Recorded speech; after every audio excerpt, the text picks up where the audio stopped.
Welcome everyone to another episode of your Potluck podcast.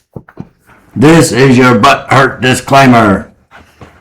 Parental and/or sponsor advisory. Our goal is to offer a recovery-based podcast with the twist of humor. The expressions and opinions voiced here are those of the individual speaker and are not of the collective. Our primary purpose is to carry the message and to help others achieve sobriety. We don't feel the need to be original, but we certainly don't want to be extra crispy. Crispy!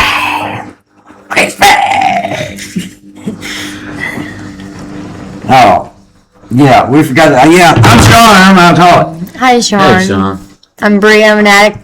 Hey, Bray. My name's Anthony. I'm a grateful recovering Good morning, Wood. Good morning. Good morning. Almost afternoon. Almost. Ish, yeah. Yep. It's late morning. Still morning. Still morning. How are y'all's week? More was revealed. Yeah? Yep. Yep. Yep. I find that when you want answers, it's best to go to the source. Oh, yeah. Yeah. Yeah, I tend to try to cut the middleman out of the situation because, it's like the telephone game when you got answers that need to be, or questions that need to be answered. And it's like, I might go to this person and they're like, oh, well, this, and this. And then like you go to the person that really needs to be gone to, and it's like a totally different answer. Yep. Maybe even ramifications for listening to the wrong orifice. Yeah. Yep. Weird word. Which one? Ramification or orifice? The second. That's just because I watched a lot of weird shows. So anyway, my week was good. Yeah. Yep. What made it so good? I'm really good at my job. Oh, yeah? Wow. Imagine that. Who would have thunk it? Yeah, but more was also revealed that there is, going to be required overtime and required Saturdays, but once I've been there for the 90-day period, so I don't gotta worry about that right now. So that's all good, and I have had documentation for all my missed time of work, so I don't have any points. Please come up with documentation. You're in the urgent care office. You gotta plan ahead, bud. Anyway, I am very excited. I just confirmed, because let's So if you can make it a level from 1 to 10, how excited is this? 1 being the least and 10 being the most. It's a 10. Oh, That's a 10. well, you seem pretty docile for a level 10. I'm very excited. I get to go see my boys. It's been 6 months since I saw them last time. It's kind of been the recurring pattern since I went to treatment. So, inquiring minds would like to know, was this a plan long in the making, or was this like a... Nope. Planned it this week, and I officiated it this morning. All right. Yep. So, Yeah. sometimes you gotta just... Recovery. Just Absolutely. go on a whim. Spontaneous. Oh, yeah. Let's do Yeah, this. that's kind of the way it's gotta go. If I plan things out too far ahead in advance, it doesn't work.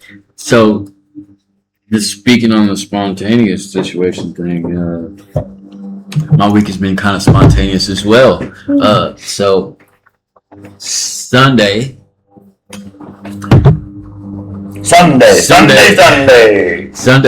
I was trying to apply. I've been trying to apply for this job for a little while, and the person reached out to me Sunday and was like, "Here, fill this information out. I'm gonna try and get you hired on like right now." And he's like, "I'm probably need you to drive this week." So I was like, "All right." No, I think it was Saturday. I think it was Saturday when I did the application, because it was a day in between. Yeah, Sunday was a day in between, and then so Monday, after I graduated drug court or whatnot, I came up here. Actually, I went to a meeting. On the way here, this person called me and they're like, "Hey, bro, I need a driver like ASAP." And I was like, "Wait, like today, ASAP?" And he's like, "Yeah, absolutely." And And I was like, well, listen, I'm on the way to a meeting. I got to meet my brother real quick. I'm on the way to the meeting. And then after that, it'd probably be around 7:30. I can, go do whatever you need me to go do. So he's like, all right, cool. So, I went to see my brother for a little bit. And then I came up here for a meeting. Afterwards, I started driving. So after I dropped off the package, I was on the phone with him on and off the whole trip. He's like, I'm gonna have you set for a full-time driver. Like, you're gonna be my new full-time driver. And I'm like, all right, bet. You know what I mean? Basically, what I'm doing is I deliver medicine to nursing homes. You know what I mean? And so I'm like, all right, cool. Like, when is my shift though? Like, you know what I mean? Because right now I think there's 2 or 3 different shifts, but the main one he wanted me on was a 2 a.m. shift, which is I could have stayed at my previous job. And then so Monday I did that. Tuesday I got a call and he's like, bro, I need you to drive again, okay? But like right now, it's an emergency. So I'm like, well, all right. So I run and do that, and then I come back and he's like, well, listen, I'm gonna have you on the 2 p.m. shift now. So now I can't work at my previous job. So I quit. I quit. I still got another check coming, you know what I mean? But in the meantime, I'm kind of like pressed. I finally pressed, you know what I mean? So far things are working its way out, you know what I mean? Like, as far as like the finance situation goes, up until I get my first check from this job, which would be a substantial amount difference. Like, it's going to be definitely worth it in the end, you know what I mean? And that's what me and him were talking, and he was like, bro, listen, like, it's going to be rough the first, about 2 weeks, because you don't get paid for 2 weeks. So, and then after that second week, you'll get paid every week. And I'm like, well, that's perfect, because I definitely need that. But he's not lying. It's rough. You know what I mean? And then, with me having to, do some work on my car, and not having the funds to do so, I'm kind of like winging it, if you will, until, one or two things can happen.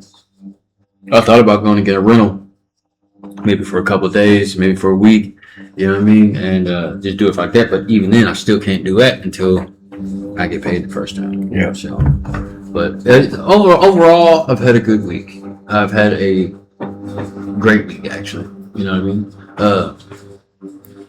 A little bit tired, driving, 8 hours every day. I didn't realize that, driving like that can actually make you as tired as it does. But, Absolutely. Yeah. It's a real thing. And it's crazy. Like, I'm not tired, like, during the drive, or like really afterwards. It's like when I go home and go to sleep, and then when I get up in the morning, I'm just like groggy. Like, I just, you know what I mean? It's just like, shit, I don't want to get up. Yeah. And it's, So this week, I didn't go to as many meetings as I normally do. Yeah. Driving, I was doing a side job, so the drive to work was 41 minutes to get to work. Turn around, come back up right after work. And on top of that, the sleep was not the greatest. Because it was sleeping on a chair on an air mattress, you know what I mean? That's hard. And it's hard. I'm just still getting used to getting up early. And I tried to go to bed earlier, and that didn't work because the pets were barking and hissing and up all night. But it was fine. I knew that was going to happen. But I was still wore out because there was times I had to drive, go back to town, or I'd go over and go have dinner, turn around, come back. Just with driving, I was so exhausted I couldn't even move off the chair. Yeah. My Thursday night, and on top of the gas, like there's like zero gas in my car right now. And I didn't go, what are you doing? Are you making fun of me? Listen, driving, I'm explaining the driving is a lot, okay? And do I want to wear myself out to the point that I don't get up in the morning and go to work? Or do I want to take a break and say I can go to a meeting, but I need to get caught up on rest? because I wear myself thin. Because by the time I'm done with the week, then I'm here early in the morning doing this next, and then I have to go get the girls, and we have the whole weekend, and then I drop them off extra early in the morning on Monday, and then I go to work all day. And I didn't have any time to catch up and get sleep, so that I can do that now. But this last week, because of where I was staying at, was just it was rough, and I had to make the decision to not over exhaust myself. And I did go to bed early. What are you squeaking about over there?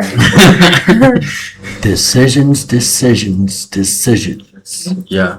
Well, at the time, I didn't know when I was getting paid. You know, when you get that first paycheck, it sure makes work a whole lot more worth it. But when you've been broke for a mo, Yeah. I lost my last paycheck from the last job. Broke for a mo.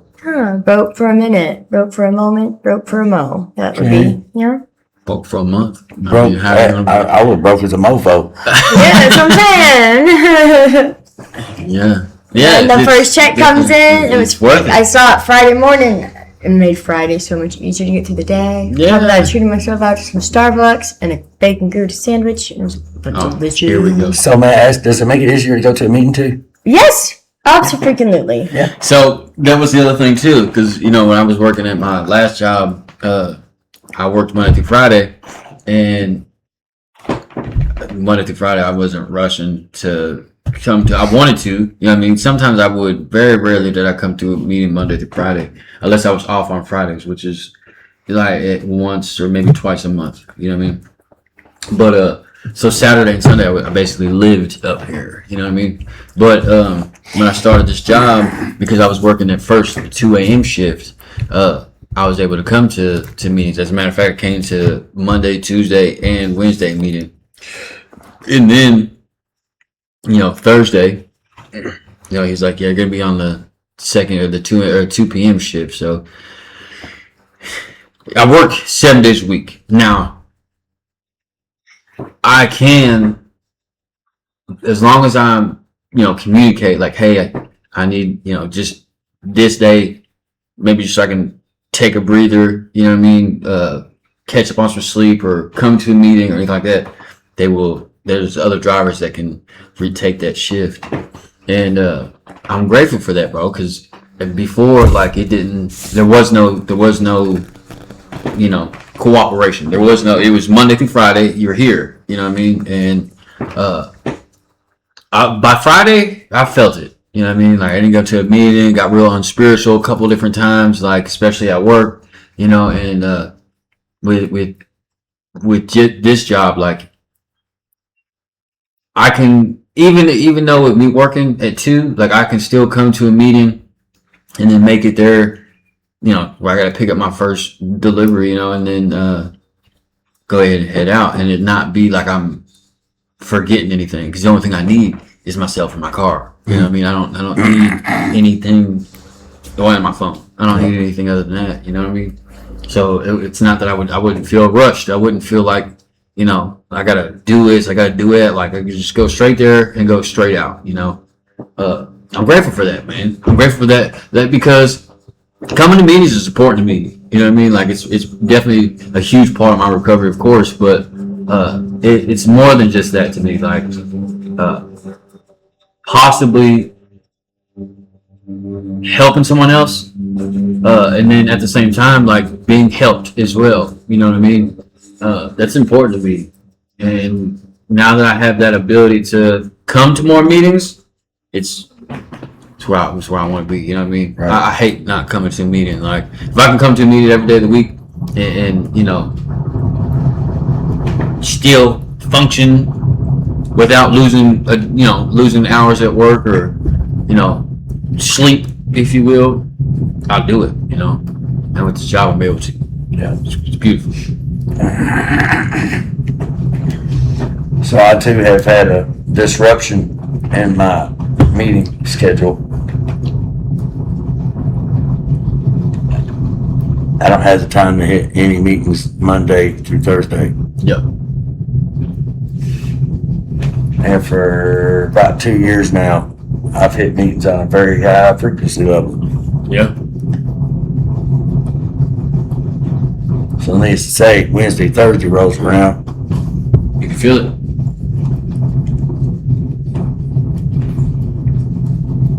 I am becoming a product of my environment at that point. Yep. But by that time, I miss my people. You know what I mean? Yeah. That's. I think that's another part of it too. Like after coming to meetings the way we have, you know, it's like, damn, I miss my people. Like, you know. Definitely. So I woke up yesterday morning. It was almost afternoon. But I look at the clock. I think it was like 11:15, 11:20 or something. And my first thought was meeting. Yeah. Yeah. Any meeting. Yeah. Get out of bed, put the same pants on and come home in. Yep. You know what I'm saying? I was in desperate need of a shower. Yeah. But skip that. Prioritize. Yeah. I need my meeting First. Yeah. Come on up here.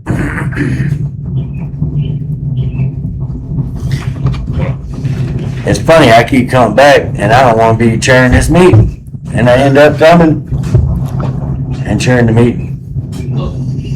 Yeah. Still, you know, all meetings are good meetings, but I don't know. Sometimes I just like to sit and meet. You know? Yeah. Yeah. But I digress. I'm grateful to be able to chair the meetings I do.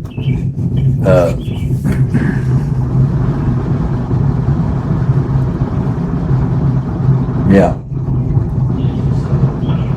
Able to adapt to schedules, workplace environments, no matter how many times I may need to adapt. If they're in rapid succession. Yeah. Well, that's good. And what? I said, well, that's good. Yeah. Being adaptive is a good. Yeah. I'm coming to find out I'm amphibious. Yeah. Or maybe that's ambidextrous. Or maybe it's something like that. Something like that. Yeah. Yeah, I get what you're saying. Yeah. Yeah. Nocturnal.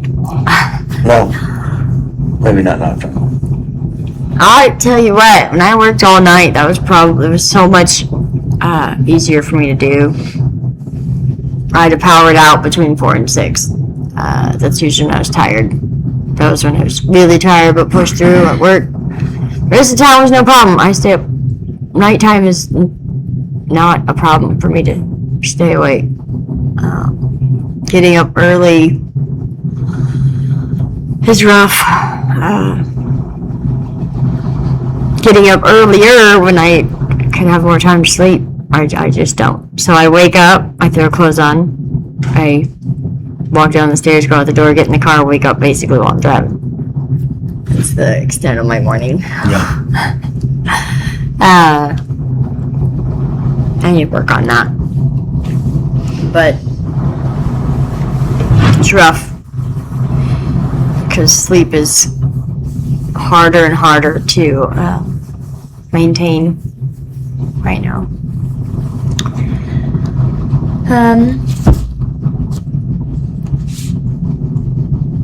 So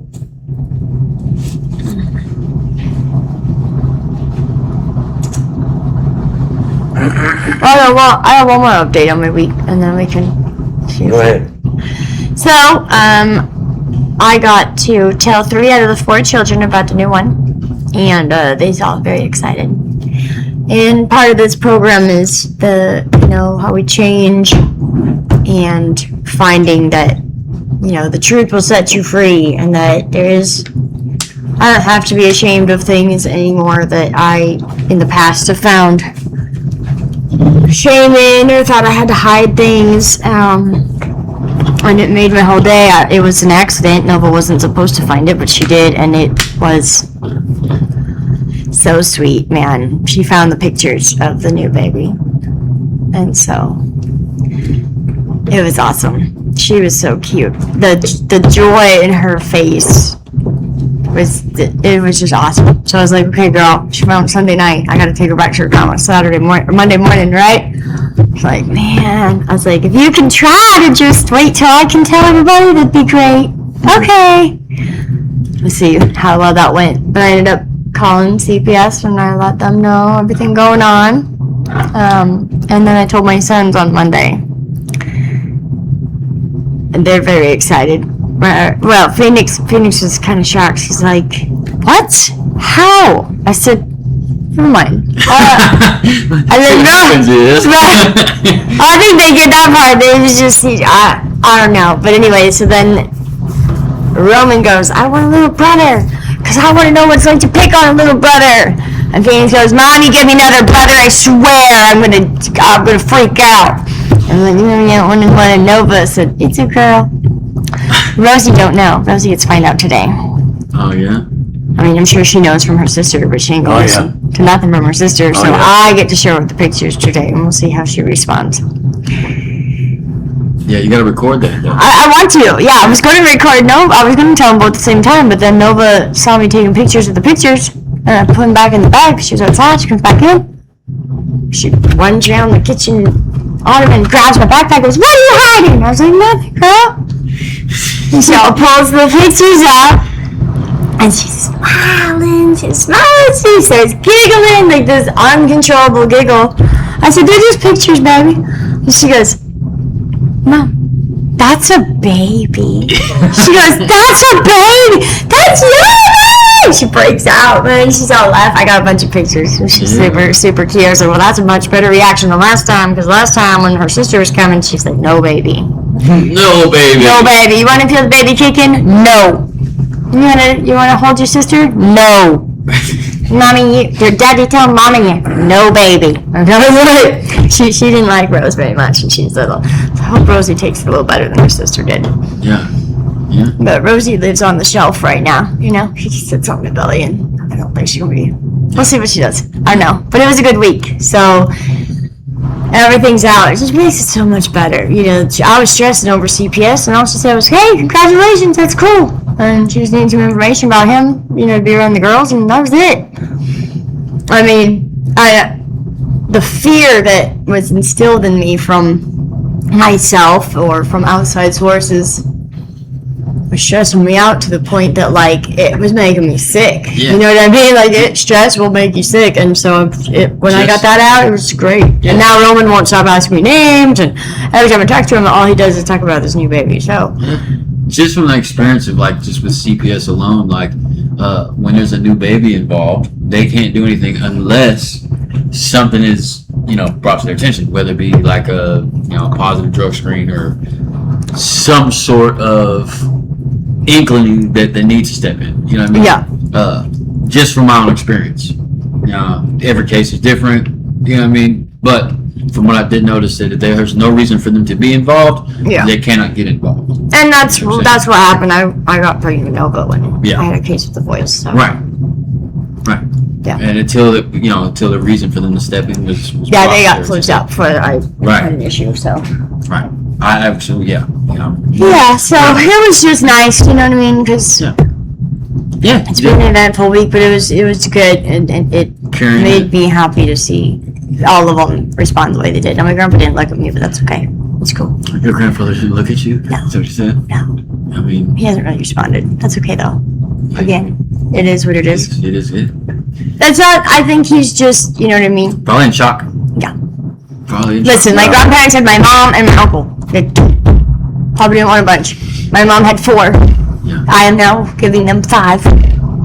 Tommy's got 5 boys. Yeah. They're all boys. 3. Wait, 1, 2, That's what, 3, 14? 4 boys.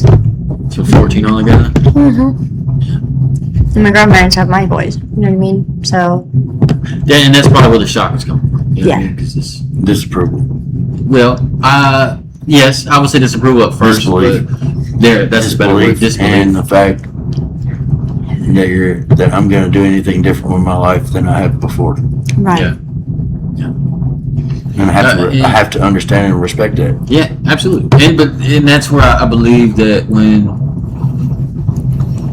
we are showing the difference, you know what I'm saying, by doing the next right thing, working the step, you know what I mean, living the program and Again, really changing my life. I'm powerless. Right, and that's what I was about to get at. Like, I can't change the way they feel, the way they think. I can't change none of that, and nor am I trying to. But it's that my actions will speak louder than words. Eventually, you know what I mean? Just through doing the next right thing, that could possibly change. I'm not saying it's going to, but it could. Yeah. You know what I mean? I can't expect it. I can't expect it. That part, I can't expect it. You know what I mean? But that is a huge possibility because our actions, you know, that's like I used to apologize to my grandma all the time, like, you know, because I had done these different things to her, and like she always stood by me. But the last time I apologized to her for something, she was like, you know, I appreciate that, but she was like, but basically, like, you just keep apologizing, but you keep doing the same shit, you know? And it was like at that point when I realized, like, I could no longer come to you and be like, I'm sorry, and then believe that it's okay. Like, I have to show action into that, you know what I'm saying, by doing something different, you know? And so when I started my recovery journey, instead of coming to her like, I'm sorry for this, I'm sorry for that, I'm sorry for this, I just showed her different. You know what I mean? And she, you know, not right before she had passed away, but a couple months before then, she recognized that. You know what I mean? I feel that could be the same situation. You know what I mean? Not saying that you apologize too many times or anything like that, but that your actions will eventually, hopefully, change their mindset. Yeah. You know what I mean? And it's gonna be okay. It is going to be okay. Yeah. So that was the rest of the update on the week, and gratitude for how the program has changed. Did you have something you wanted to add or Just speak on? Yeah. Does anybody mind if I read something? Oh, you go on ahead with yourself. Okay. It's interesting. The Just for Today reading today from Just for Today. June 13th. For June 13th, okay. A full life. The program works a miracle in our lives. We become free to live. Basic text, page 11. Right? Most of us, if we've been in recovery for any length of time at all, have heard some member complaining in a meeting about being terribly overworked, too busy for meetings or sponsorship or other activities. Right? That's not. In fact, we may have been the complaining member. Preach. The days seem so full. Job, family, friends, meetings, activities, sponsorship, step work. There's just aren't enough hours in the day, the member complains, to get everything done and to meet everyone's demands on my time. When this happens, usually there's soft laughter from some other members, probably members who had planned to grumble about the same sort of thing. The laughter stems from a recognition that we are complaining about the miracle of life that is ours today. Amen. Not so long ago, few of us were capable of having any of these problems in our life. We devoted all of our energy to maintaining our active addiction. Today, we have full lives, complete with all the feelings and problems that go with living in reality. Just for today, I will remember that my life is a miracle. Instead of resenting how busy I am, I will be thankful my life is so full. I thought it was pretty good, too. Yeah. I love that we were just right about that. That's spot what on. It was spot on. So I thought it was perfect to read as soon as I. So I got somebody come in the rooms, and they were sharing one day, and he said, "I can't go out and get high again, you know, because I'm on probation." I laughed. I laughed because I relate. Facts. I was on that little MCR color code, call, get your color. If your color come up, you had to pee. Yeah. I messed up. It was once a month. I messed up. They put me on one every week. I had to call. Every day I had to call, and I would have to pee once a week. Yeah. And I still was messing up. Absolutely. So the idea that I can't get high because It's dumb. It's laughable. It's a choice. It's laughable. Yeah, absolutely.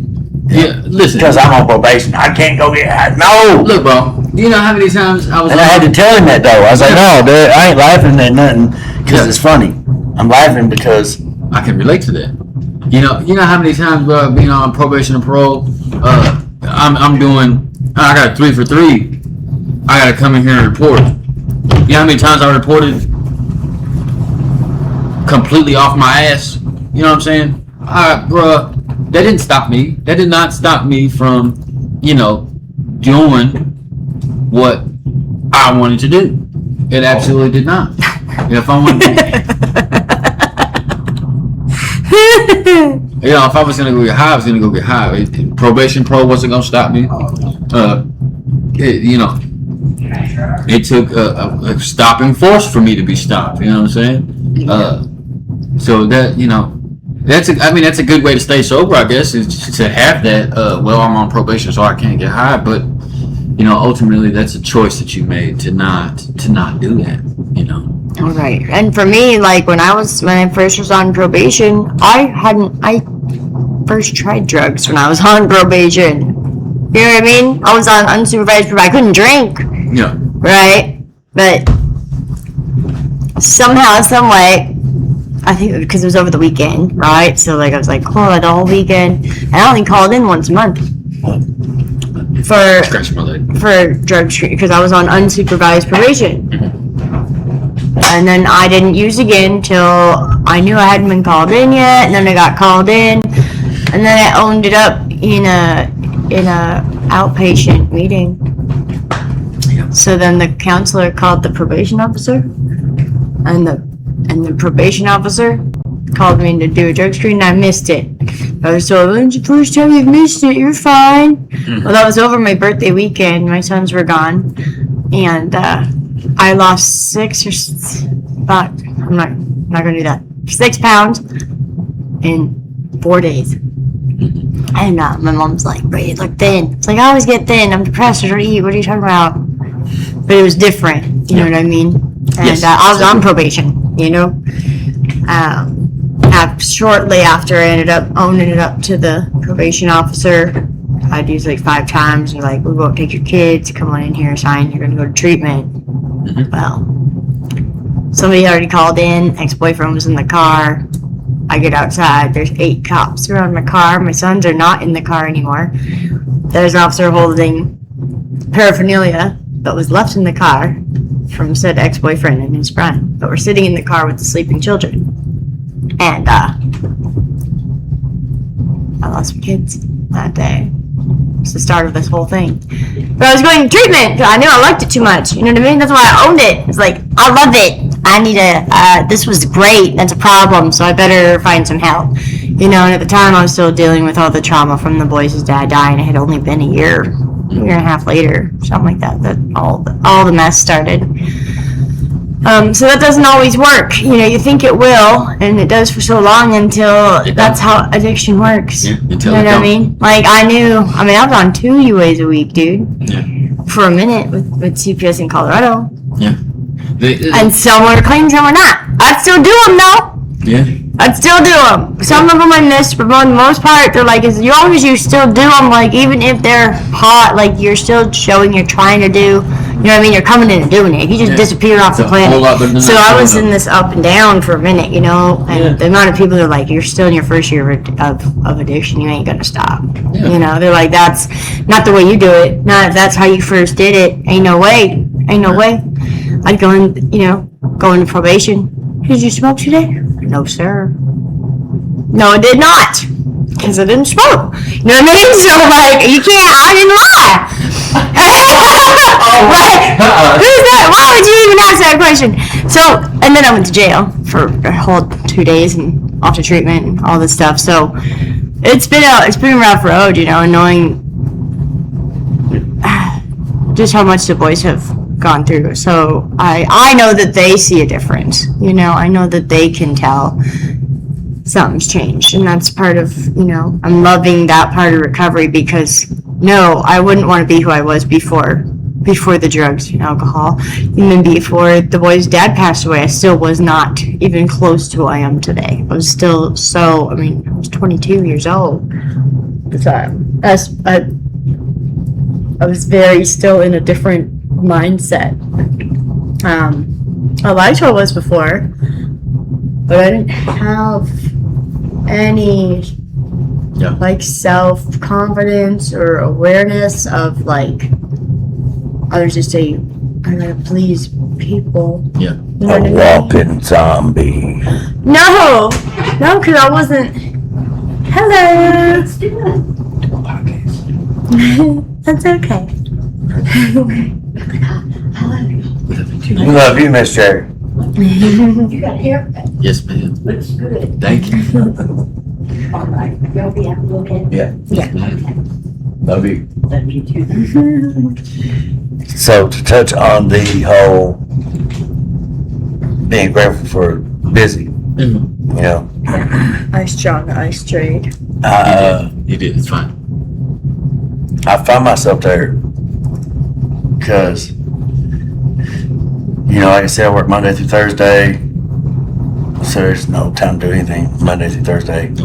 Thinking that I work second. Well, I got all that time during the day to get anything done I need to get. No, I'm in bed. Yeah. You know what I mean? Like, I wake up and I do got a couple hours, but I ain't trying to do nothing. Nope. Trying to go to sleep. Right. I gotta rest. So then I got 3 days off a week. Yep. Friday, Saturday, Sunday. They're full. Yep. Here. Yep. Yeah. Like, and it is a life recovery's giving me. Yep. Man, I have no time to do nothing. Nothing. I have no time to do nothing Nope. I don't. for myself. I stopped planning things because of that. You know what I mean? Because Yeah. you can count on me being 1 or 2 places on the weekends, here or sleep. Yeah. Period. There's no in between. You know what I mean? Like Yeah. I'm here, and like really, like I think about it. Being here is like something for myself. Does that make sense? Like, you know, one could be like, well, you gotta make time for to do things that you like to do. I like being here. You know, I can go so far as to say I love being here because it's just I would rather be here than to be anywhere else. You know what I'm saying? Yeah. It's like I already know it, bro. Monday through Friday when I was working, I would, because at the time I was in drug court, so I would sleep. If I would wake up and set my alarm for 10:30 in the morning, if I have to go test, I'll go test. I come back home, I go back to sleep until 2 o'clock when I had to go and either pick up my homeboy to take him to work because we worked at the same place to make sure he was there on time. He had to be there at 2:45. I had to be there at 3:45. So I would be at work a whole hour early. You know what I mean? If it wasn't that, I would sleep. Just sleep. Like I'm not. No. I don't. That's why that whole point. Like by Friday, I knew it was time for a meeting. You know what I mean? I could feel that I needed to go to a meeting. And then I would spend all weekend up here at the meeting. You know what I mean? We do the podcast, the brunch in the morning, all that stuff, and then boom. Fat book study. Fat book study. All that. Fat podcast. You know what I'm saying? Then meeting. Yep. And then sometimes Maybe a nap. possibly, and then but even with the nap, shit, if it's still be back up here by the time for the 6th and then also for the 8th. Yep. And then Sunday you got Today's a wrap. yeah. And you got Sunday, church in the morning. Yep. And then Maybe breakfast. breakfast. And then after that, depending on what you had to do, Meeting. I got to meet with my sponsee that day. So I can take a nap for about an hour and a half. You know what I mean? And then meet with my sponsee. And then, boom, meeting at 6, meeting at 8. Day's over with. Yep. Start over on Monday. Do No it one again. in the books. Yeah, and do it again on Monday. But I'm grateful for that because, like you said, it's the life that my recovery has given me. Yeah. You know what I mean? Like before, I could find myself doing nothing. Yeah. Nothing of the sorts. Maybe filled with a bunch of video games, maybe filled with just unnecessary shit. You know what I mean? But nothing productive. I feel that when I'm here, or I'm on the way here, or if I'm doing anything in my recovery, I feel productive. You know what I mean? So, hey, my sponsee was presented with a question. And the question was, if I had a choice, would I want my life before the madness, before I ever experienced any mood or mind altering substance? Right. Or, that means going back Yeah. quite a bit. Yeah. Or would I rather have life after I found recovery? Okay. My response is after recovery. Definitely. There's a reason why I don't want to go back and like relive anything or No, not really. not relive it, but just like to do something different from back then. Because I wouldn't be the same person as I am today. No, yeah, you wouldn't wouldn't have the same have the experience. that I have today. You wouldn't have the knowledge Yeah. Like I said, of what it takes, right. I what wouldn't it be took to get to this point. right. I wouldn't be where I am. I wouldn't even be on the same path as where I am right now. You know what I mean? And no, I would definitely want like the life. So that have I went in now. both directions. Initially, I thought, well, yeah, before the madness, and that was really quick. Yeah. And then I was like, no, wait, Yeah. and it was for the reason that I stated. Yeah. Because without the experience and finding recovery, I don't like ifs and buts and hypotheticals, but this is definitely what it is. Yeah.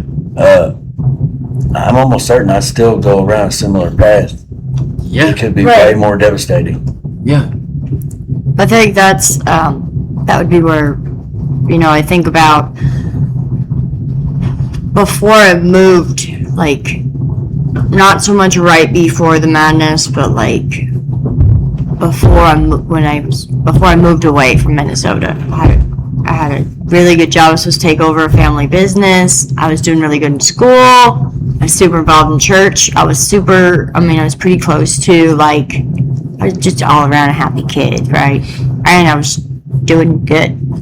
But the thought that I can't wait to be 18, to be 21, so I can go out, and I always thought about the life in the madness, right? I'm a drinker. I started off as a drinker, smoking weed, and then doing party drugs before it ever became a problem. You know what I mean?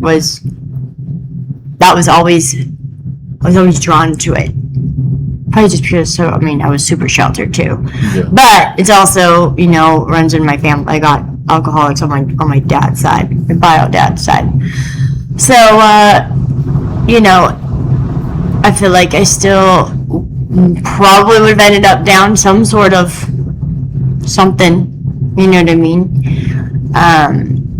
The way life turned out, there's so many different things that happen, and there's times that, I wonder if it was different, what would be different. I don't think I would have learned half the things I've learned. I don't like who I am today because I've got part of the old me beforehand, and then mixed with all the pain and trauma and all that, to be able to have another understanding of life that I tried to understand. I just had no knowledge of any of it, Yeah. So how would I have helped people? That's what I wanted to do. We had Teen Challenge in our youth group. Yeah. I wanted to help. I was drawn already to addicts that were hurting because they just needed to be shown love, but nobody wants to listen to some little girl. No Experience. no experience, nothing, you know what I mean? And so I'm really glad. I have to be grateful for the tragedies that have happened in life. Do I wish things would have turned out differently? Of course, we don't ever want people to die off, However, I know that people make their own decision. There's free will, and then there's, okay, well, how's God going to turn that around? And that's where I've learned what I didn't know then was God can turn it around. I just have to see. I have to let him do that because I lived in that tragedy for so long. It just totally different mindset, where my brain is at then. So Yeah. One of the just on talking about the path, right? We're talking about the experience that we had. Like, this is the whole point of like to see how our experience could help others, right? So like this spiritual principle behind step 12, service, you know what I mean?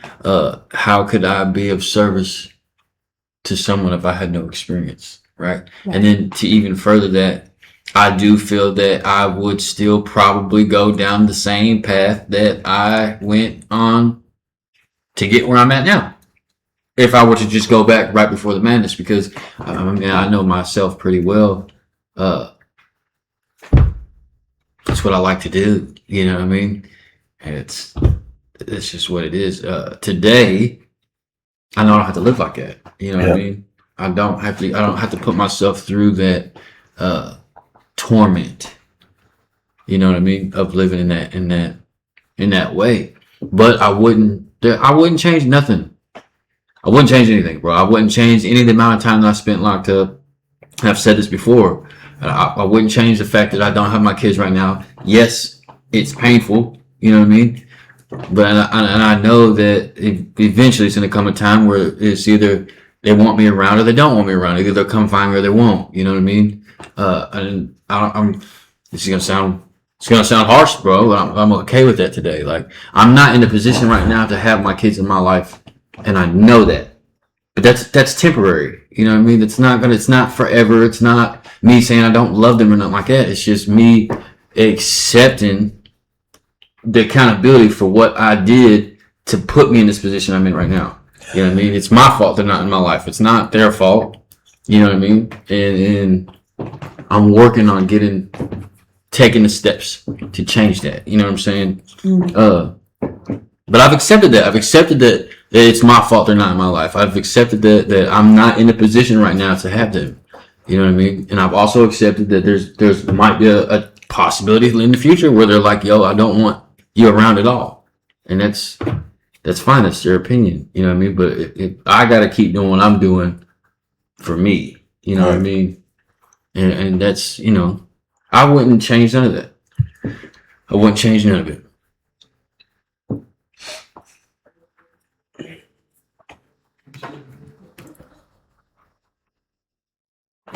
I've already answered. I thought I did too. You did. Oh, What's next? okay. What do you got? Well, you kind of did.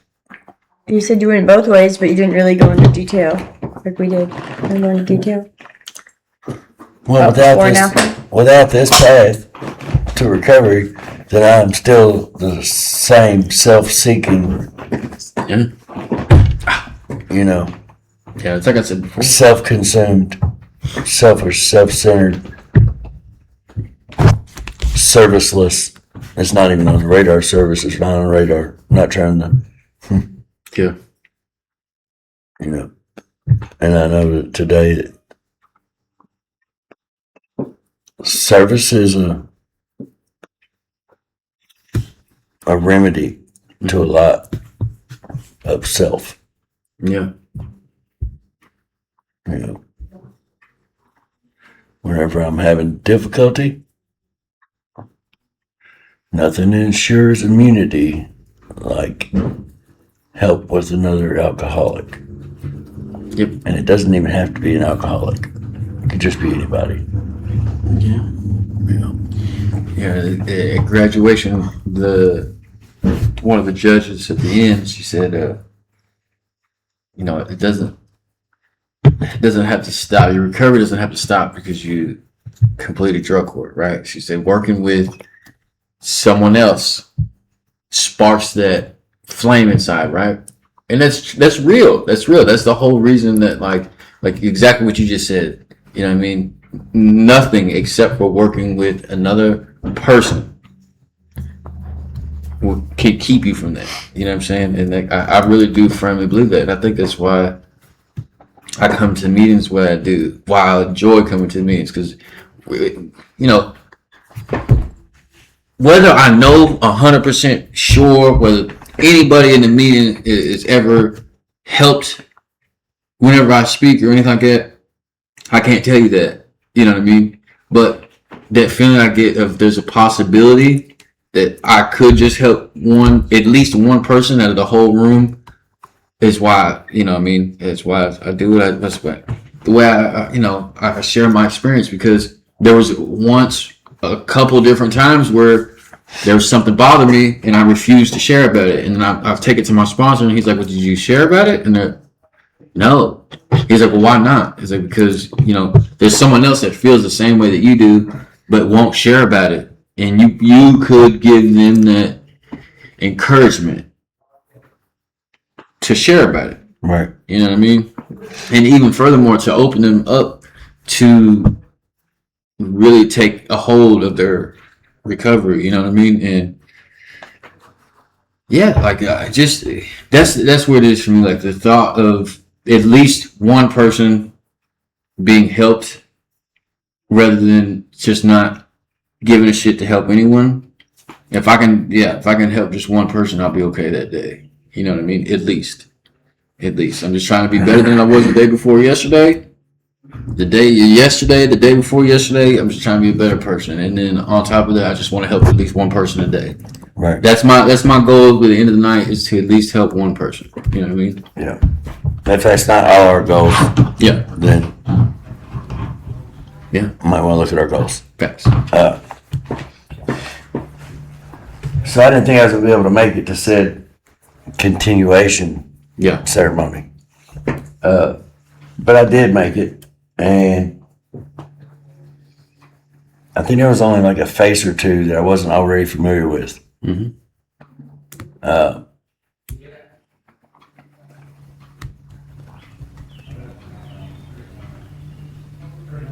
If I had to find any point where I was, I guess I could say surprised, was there's really only one person that got really emotional about it. Mm-hmm. You know what I mean? As far as going up there and Right. with their, finishing their process. But I cried. Mm-hmm. I cried. Yeah. You know what I'm saying? Like, Yeah. I'm not really sure why. I feel like it was almost heartbreak Mm-hmm. because, unfortunately, the reality of that false sense of security was gone. And the idea of the end of a process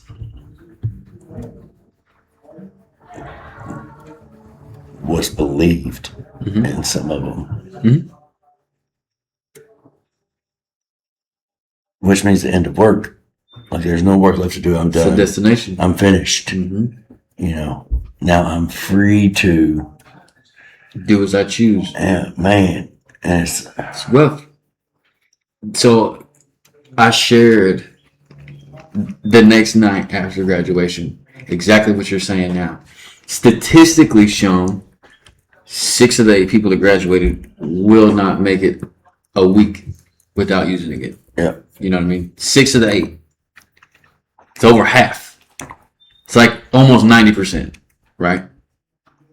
So Tuesday when I came to a meeting, there was 3 of us that graduated in the meeting. You know what I mean?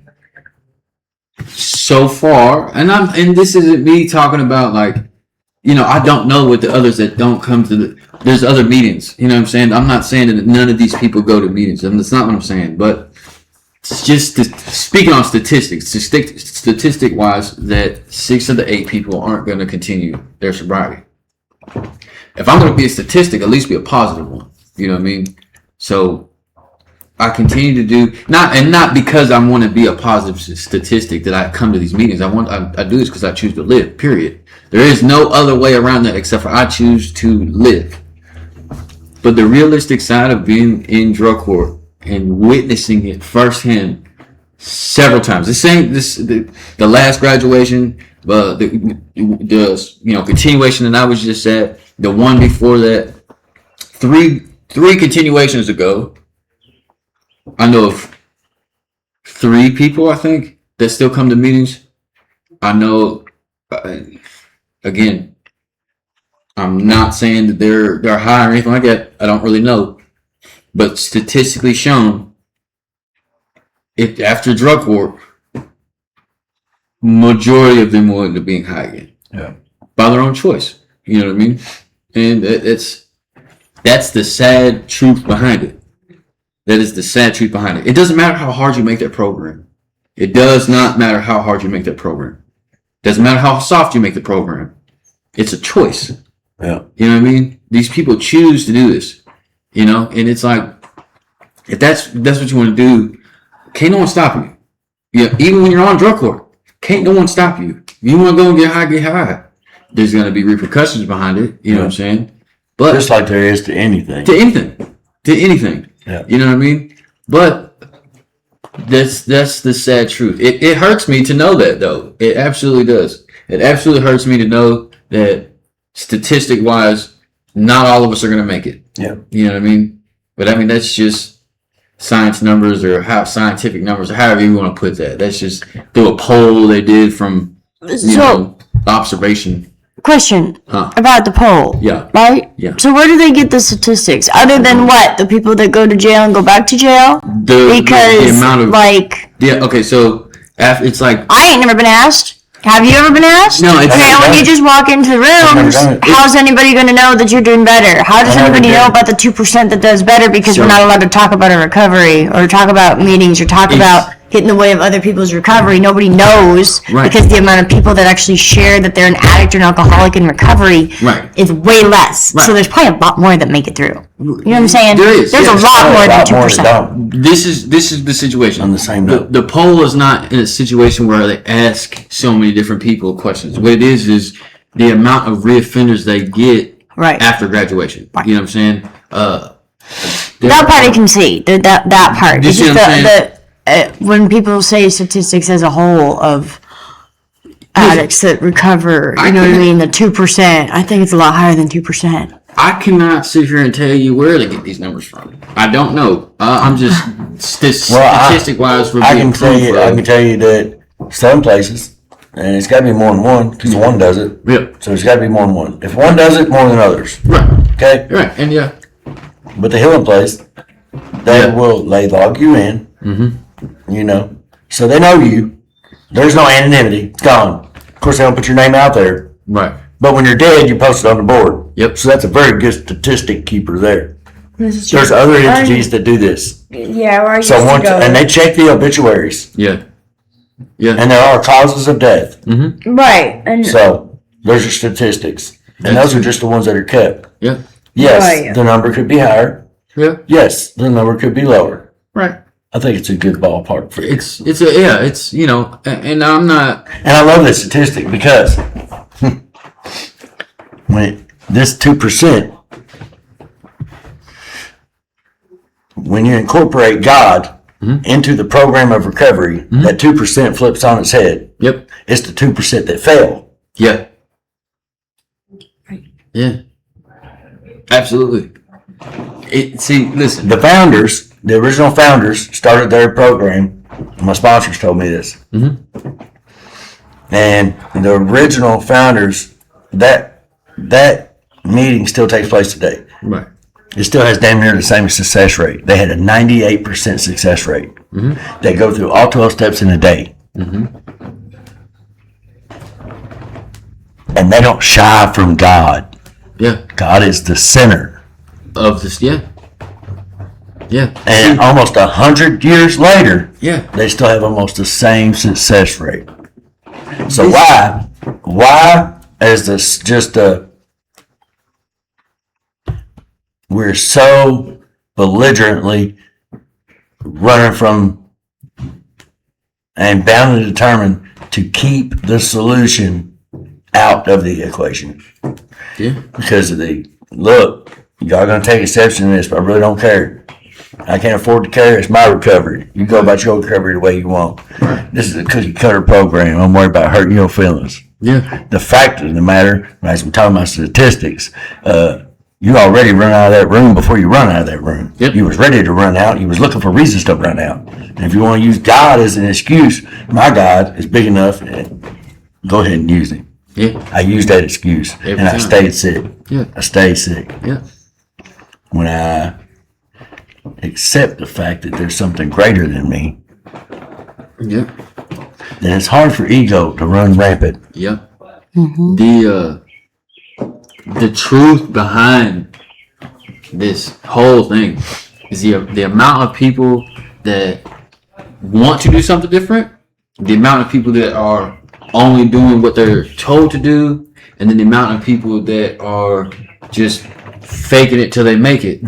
That's where I think that's where the difference in the situation comes in. Listen, okay, how can I say this? Pause your station identification. I'll be back. I know of people, I guess you could say, that are not, have not, probably will not work the program, who are successfully faking their way through the program, right? And then I know people that want to do something different, that choose to do something different. You know what I mean? And that work the program and make it to the end. You know what I mean? It's not, like you said, it's not my recovery. That's theirs. You know what I'm saying? If they want to do that, listen, I did that. Like I told you, when I first got into that program, my whole mindset was to fake it to the end. You know what I mean? Somewhere along the way, I found a way. You know what I'm saying? And it works for me. You know what I mean? I don't have that same, I'm going to manipulate this person, I'm going to manipulate this, I'm going to try to manipulate drug court. Like, I don't have that same mentality as I did when I first got into the program. And I'm grateful for that. You know what I'm saying? Some people will not lose that mentality. You know what I mean? They're comfortable faking it till they make it, until it doesn't work for them anymore. Right. You know what I mean? And that's the sad truth behind that. You know what I mean? I was talking to one of the case workers a couple months before, bless you, before the graduation, and she's like, that's the hardest time of the year for me, and it's 3 times a year now. And after listening to her, I realized the reason why. And the reason why is because more people will go out and use within the first week of leaving drug court than they would if they would have just stayed in. So, okay, this brings up another thought that crosses my mind. How long have they been doing drug court? How long has this stuff been taking place directly after continuation? One, I really feel like they need to change the term. Yeah. It's a really benefit. Yeah.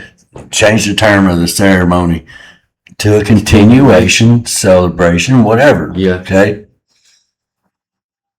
And I'm confused because I ain't never done drug court, okay, yet. But I hear the term aftercare. Mm-hmm. But y'all in the middle of this shit when y'all do aftercare. Yeah. Now, it makes no sense. So there needs to be an aftercare after continuation. Yeah. Yeah. Some sense of almost weaning off Yeah. of the drug court. Yeah. Whether that be just, some drugs, you ain't got to report so much, but maybe, I don't know what that looks like. Do something. Okay, something. Yeah, something else. But just to release the animal back into the city. Yeah. Like when they came from the zoo. Yeah. I mean from the jungle. Yeah. And you just going to let them out the cage in the city. Yeah. What are you going to do? The lion going to eat. Yeah. Yeah, listen, like there's... And anytime you think about a puppy, okay? Let me take back. You can't just give a puppy a 50-pound bag of dog food with an auto feeder, where just they don't know, they'll just keep eating and kill itself. I mean, it seems like a lot of when the success rate ain't that good, bro. Maybe some. Yeah. I hate to use the term. Sometimes. Maybe some tweaking should take place. You know what I mean? Yeah, I mean, this is the thing. Like, and I'm. It's just like a rehab. It's just like going to any type of inpatient facility or any type of outpatient facility. Even the rehabs though got steps out. Yeah, there is. Yes, You got sober living, halfway, Yeah. 3/4, whatever houses, and I'm not even familiar with them, but yeah. So with all that, it still comes, like you was just kind of referring to, there has to be a level of willingness. That's it. That's exactly it. Like, and a lot of bro, I didn't. Bro, when I first got into it, I did not want to do anything. I did not want to do any of this shit. I did not want to get sober. I wanted something different, just didn't know what I wanted. But I didn't want to do any of it. You know what I'm saying? I definitely didn't want to do drug court, But like I said, along the way, it wasn't overnight, but it was relatively in a fast occurrence. You know what I'm saying? Like I would say within the first 6-7-ish months, my mindset started to change because I noticed things started to happen to me because I started putting action towards doing something different. You know what I'm saying? And then within that first year, I knew I wanted this. You know what I'm saying? Like this, I wanted this lifestyle. I wanted to help someone. You know what I mean? It took a little bit. You know what I mean? But I had to put forth that effort to change. You know what I'm saying? And I had to be willing to do it. That's the biggest thing about any type of facility, whether it be a sober living house, whether it be a rehab, whether it be drug court, whether it be a halfway house or 3/4 house, whatever you want to call it. There has to be willingness. If I'm not willing to change, willing to take suggestions, or willing to do any of those things, the rest of that you can just throw it out the window. Yeah. The open-minded, the willing, or the honesty, you can just take that and put them aside. Because without one of them, you don't have any of them. Yeah. You know what I'm saying? And I firmly believe that. And it just takes a little bit of effort, man. Like, but you gotta want it. And a lot of people, they don't want it. You know what I mean? They don't want it. A lot of them come because they're forced to come here. You know what I mean? It's a choice. You don't have to come here. You don't have to come to a meeting. It's a suggestion. If you don't, this is what happens. You know what I'm saying? Take your accountability. Either do it or don't. That's your choice. Mm-hmm. You know what I mean? Whether you make that decision to do the right thing or not is up to you.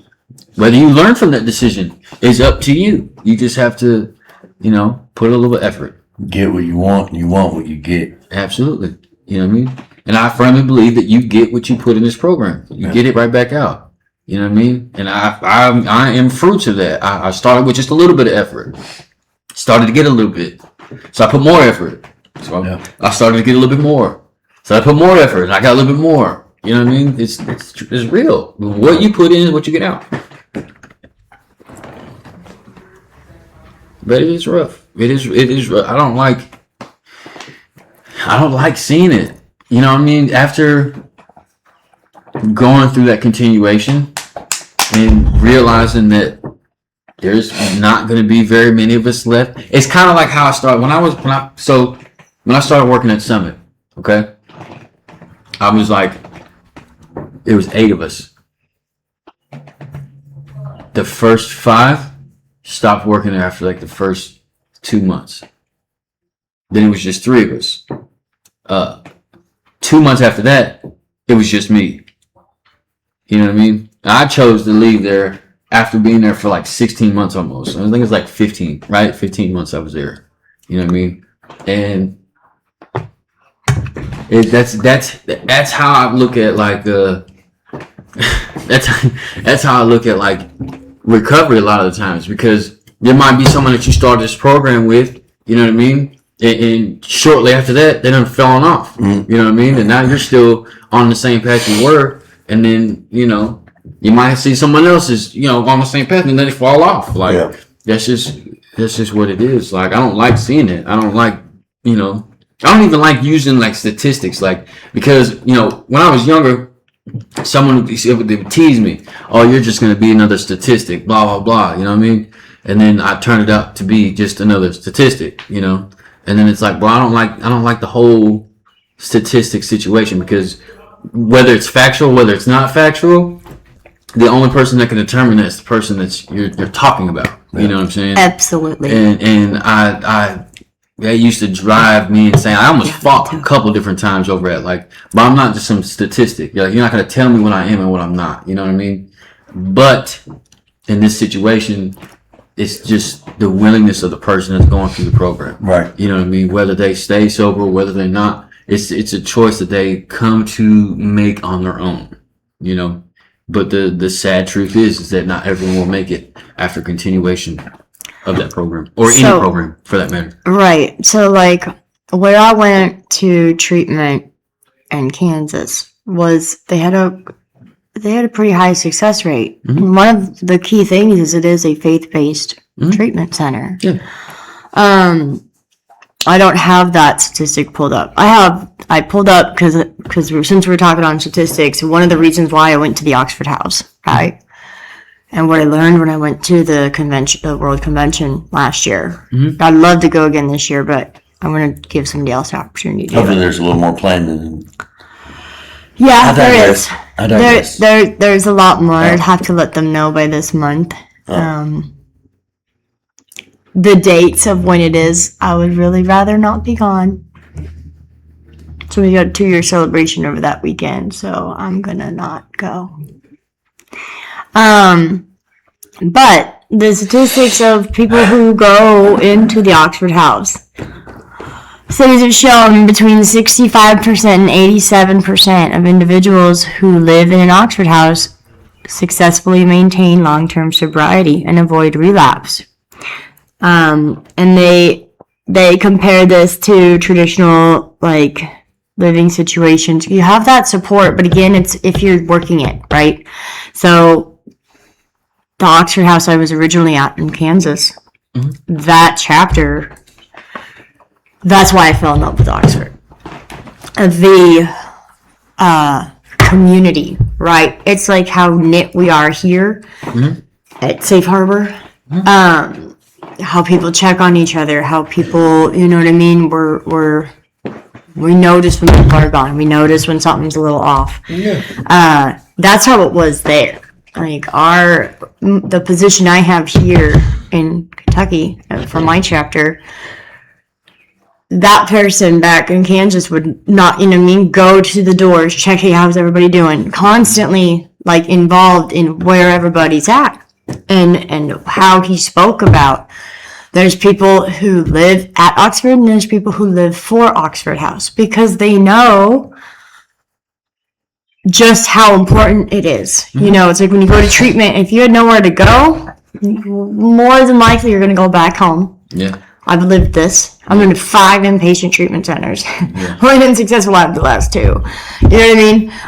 Because I chose to do something different. And then I went to another treatment center, and then I went to an Oxford House, and then I continued to do the things I needed to do, go to meetings, and I got closer with God, and I chose to keep doing that. When times before it was, cool, I'm out, I'll get out, yeah, I don't want to do it again, and then shortly later, I'm doing it again, because I didn't do the things to maintain. I learned things. Some ways I learned to hide it better, right? And some things was just I really didn't want to keep doing it, but that's part of addiction.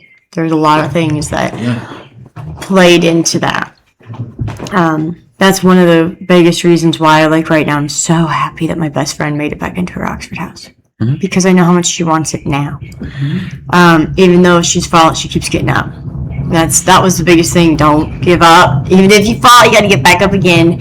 I did so many times with the intent to do better, but when that choice was presented, and it started with that first full-time job I had, I was tired. I was working second shift, just trying to do all the things, and then it's just the opportunity presented itself, and it was that it's just this one time. You just got to get through. There's things that have to get done. And then over time, that just led to a full-blown relapse again. And I think for me, some of the stuff I've noticed, because I was coming to meetings every day, I still want to try to get to as many as I can. I've procrastinated on what I need to do at home. Yeah. Meetings and coming and sticking with for recovery it was very, I wanted to keep doing that. Yeah. The fellowship of being around people and having a family, but I have now come to realize I've put off the step work, right? I've put off my room situation. And I've done it for so long that I can feel exactly that's what happens. That I get so far behind on something that has in the past caused relapse. But I see it, I know the things leading up to it now, and so now I'm trying to do things differently to change that. It'd be one thing if I missed meetings because I was just at home and just stayed at home. Somewhere else, and I was, on top of all the life changes, it's really, I'm just exhausted. Yeah. But I know I need to get back. I know I need to get back to what I have to do at home as well. And it's just, I just got to do it. Because that's how I got through. I just did it. I finally just got up. I just did what I said I was going to do. And then when I stopped doing it and expected to get done, you have to do it. You got to do it. You got to, I got through all sorts of awards, things like that when I was in treatment, even through court, finished probation. I've done all the stuff at exemplary speed, right? But then I started slacking on getting things done. Resting on my laurels. Right. So I'm trying to, I recognize that today. And now I got to start doing the work again. I get to start doing the work again. To just remember, if you're not constantly putting work in, then it's slowly slopes. Yeah. Yeah.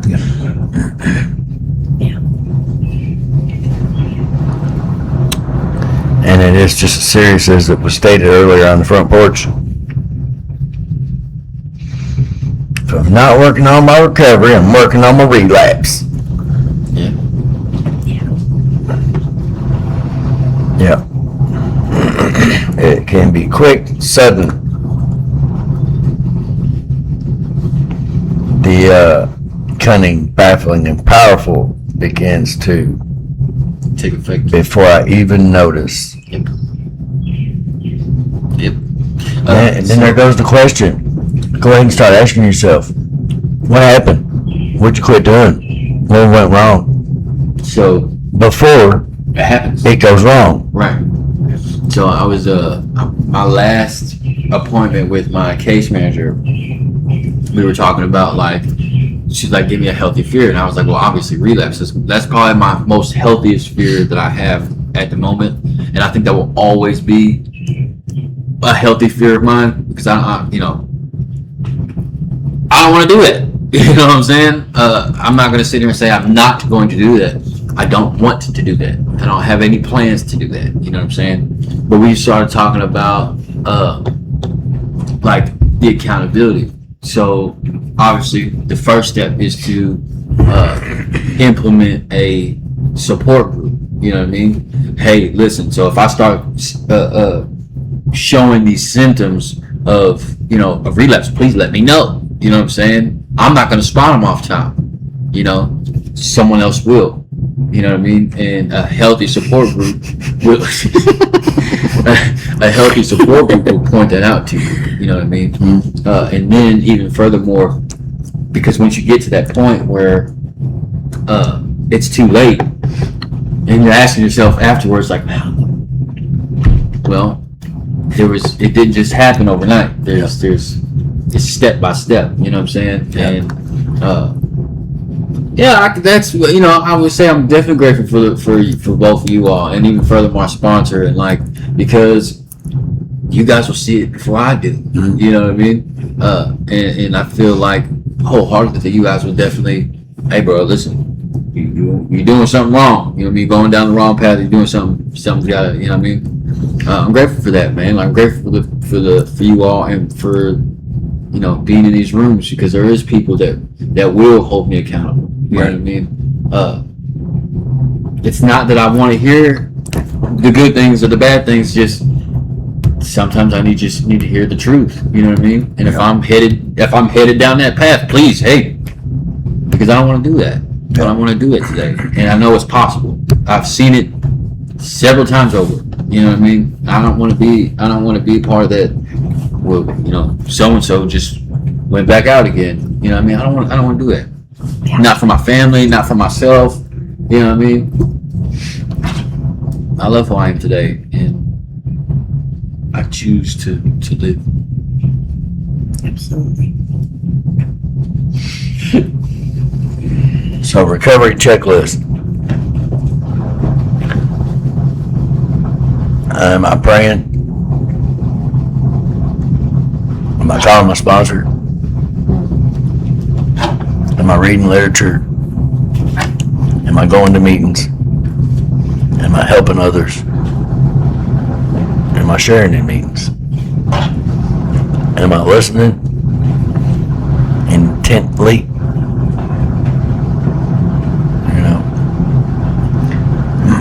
All these things really help, okay? Yeah. But I think the listening intently, I share a lot. I think I share probably 99.7% of the meetings I've attended. I share. Very few do I not. Yeah. But the one thing I do, I try and do every meeting. When somebody is sharing, I intently turn and listen to the share. Yeah. Regardless of who they are, just some It's the message, not the message. I find it hard. I was like, not this one again. Yeah. Kind of me. Yeah. But And not even to be like that. But, no. But yeah. Yes. Yeah. I get it. One comes to mind. Yeah. But They're probably the same one. maybe. We're not gonna go there though. There's only very few occasions where the thought ever comes to my mind. Yeah. Take the cotton out Yeah. of your ears and put it in your mouth. You know, Yeah. I hate the saying, Yeah. but I definitely Yeah. wish somebody would say it. I won't say it, but Yeah. Yeah, I mean, again, though, it comes down to it, like, it's their recovery, not mine. I work my recovery, they work theirs, I remember at one point in time, I was probably the same way. Like, there are people looking around like, this mother, shut up, Yeah. That's okay. We got to come through our own journey to get to where we are, to get to where we're going. Yeah. And it may not be like that forever for that person. right, It may always be like that for that person. man. Nobody knows. You know what I mean? God does, and we're not in. Excuse me. Yeah.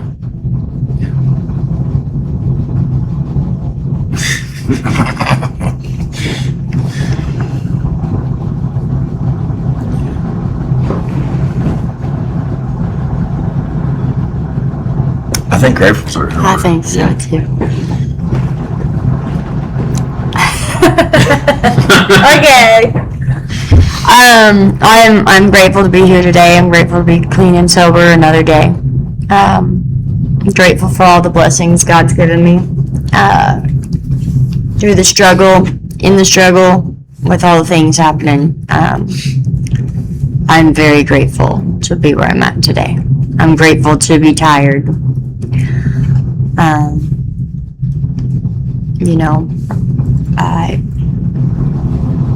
grateful for the programs of recovery. I'm so grateful for second chances and for God's grace, because without that, I wouldn't, without recognizing it and accepting it, I wouldn't be where I'm at today. I'm grateful for you guys. I'm grateful to be on the podcast, and I'm grateful I found the room's a safe harbor when I got here. Yeah. Yeah, Thank you. thanks. Thank you, Bree. You said that well. Thank you.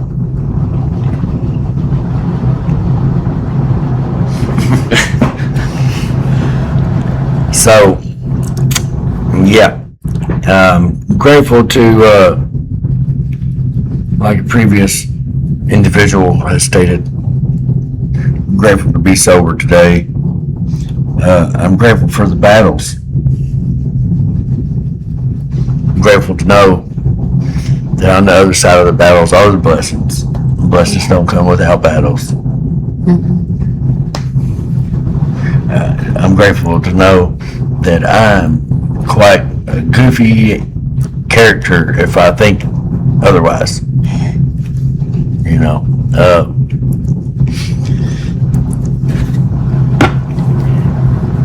grateful for a job. I got. No, really, I am. No, I really am. It sounded like some effort. It's just, man, Yeah. I'm grateful for dysfunctional employment placements. That's what I'm going to say. Okay.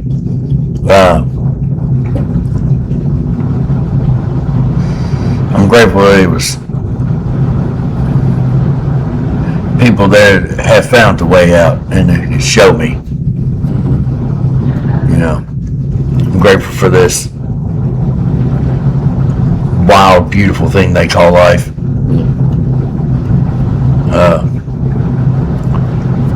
I'm grateful to wear life. You know, yeah.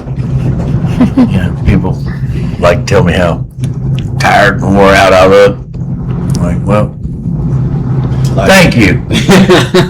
Thank you. Yeah. I know I'm experiencing life at this moment.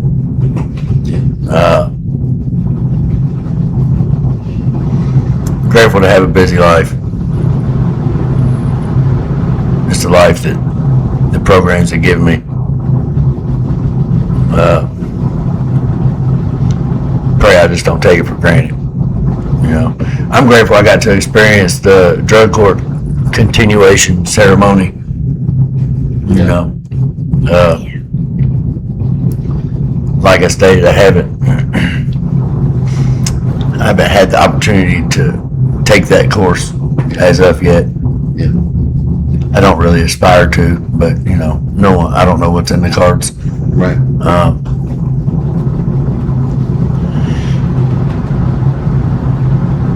Like I said, I did find myself emotional over it. Just the gravity of the situation, and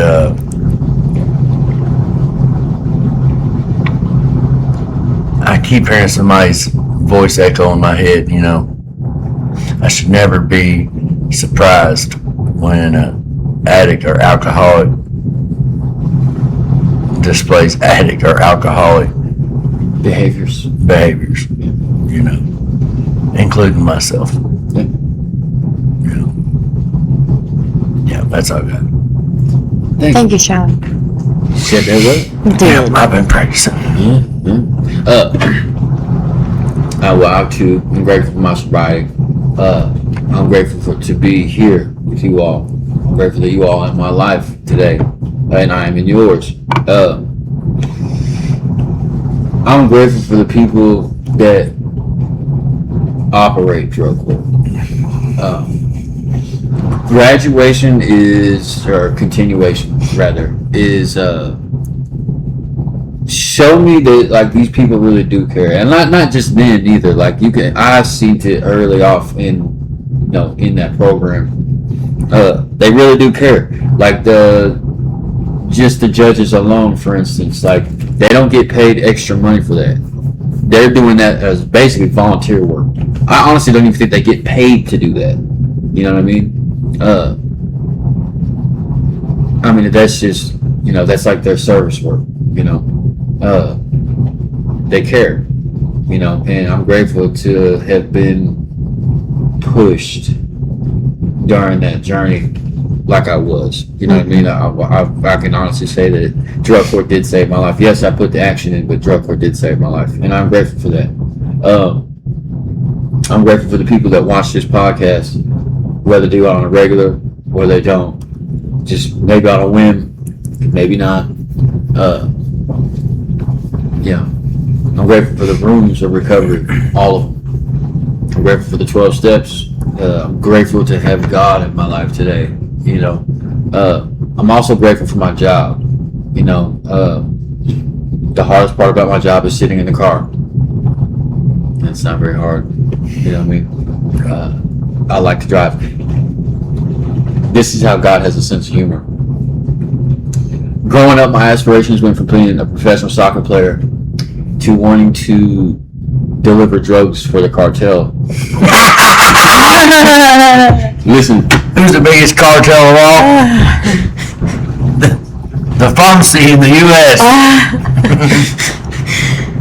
my job, I deliver medicine to nursing homes. Some of I.e. AKA the cartel.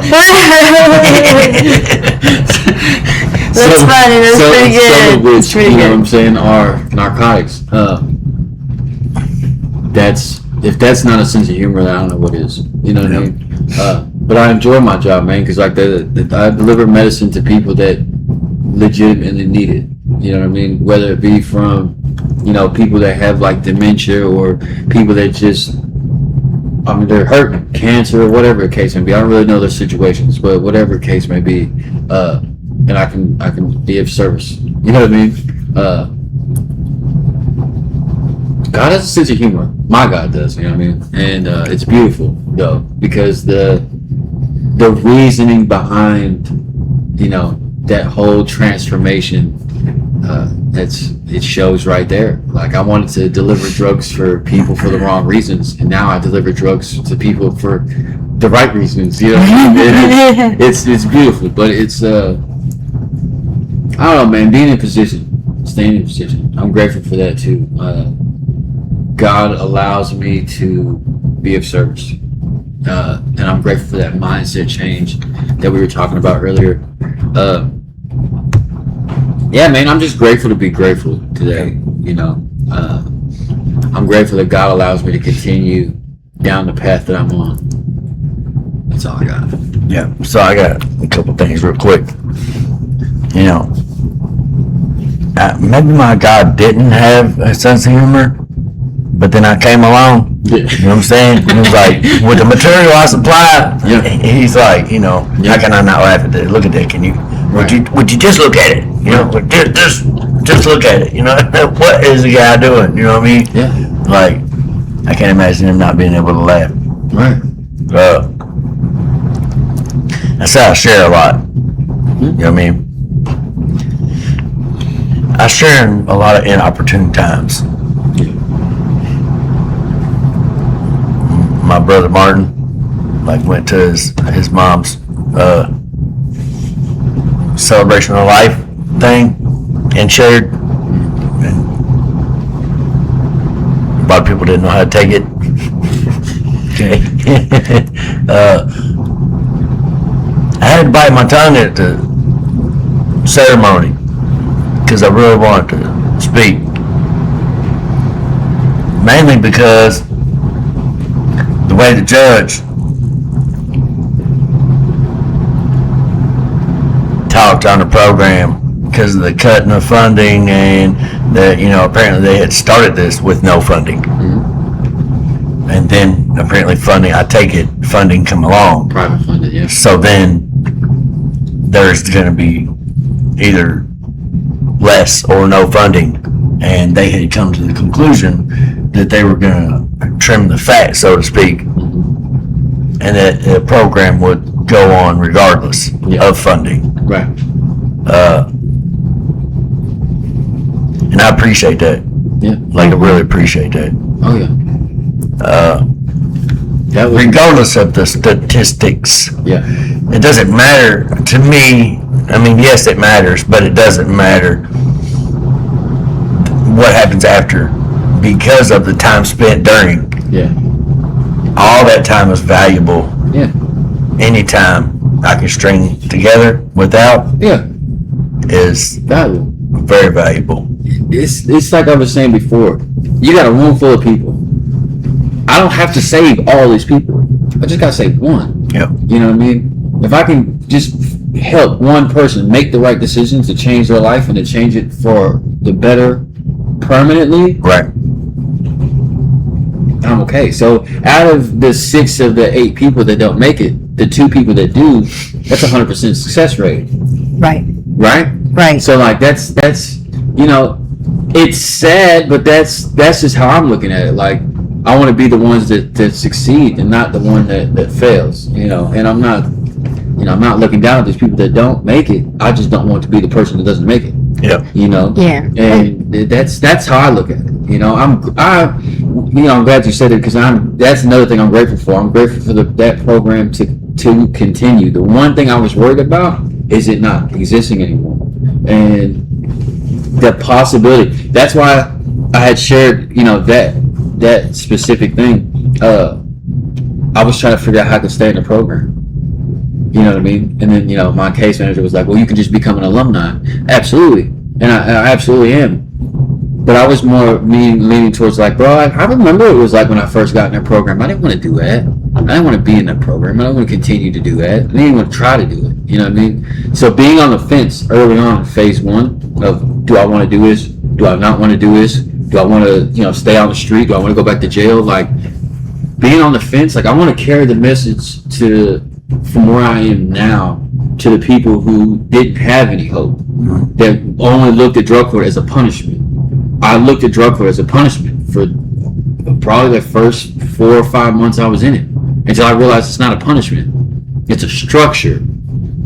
Yep. You know what I mean? And I'm grateful that it's going to continue. It might not be structured the way it is right now, but I'm grateful that it's going to continue because there's a possibility that it could save other lives. Right. And just one more quick note while we're on this note. The judges who do things like family treatment drug court or regular drug court, it's becoming more of a thing across the country, but Yep. there's not a lot of counties that do it. I've been fortunate enough to live in 2 counties that have something like Just this. one county north where they could use it most. They do not. They should, and yeah, so like in Colorado, they are one of the few in the whole, they were at the time, one of the few in the whole state that had a program like they did, which was like a year-long program, and you had the different phases or getting to the next part, and the judge who did that was an alcoholic himself in recovery with like 30 years of sobriety. The heart these judges have that do this, some way, shape, or form have been affected, and that they have a passion for what they do. And that was what blew my mind when I was dealing with DHS in Colorado. As I went in and I started, but I had to go to treatment, so I messed up my timing so that I didn't get to do it. But I got to go and watch. And hearing this judge and what he'd say to each person, like he got to know each and every person at a whole nother level. And you had court every week, or you had court every 2 weeks, or whatever it was, every Monday, I think. And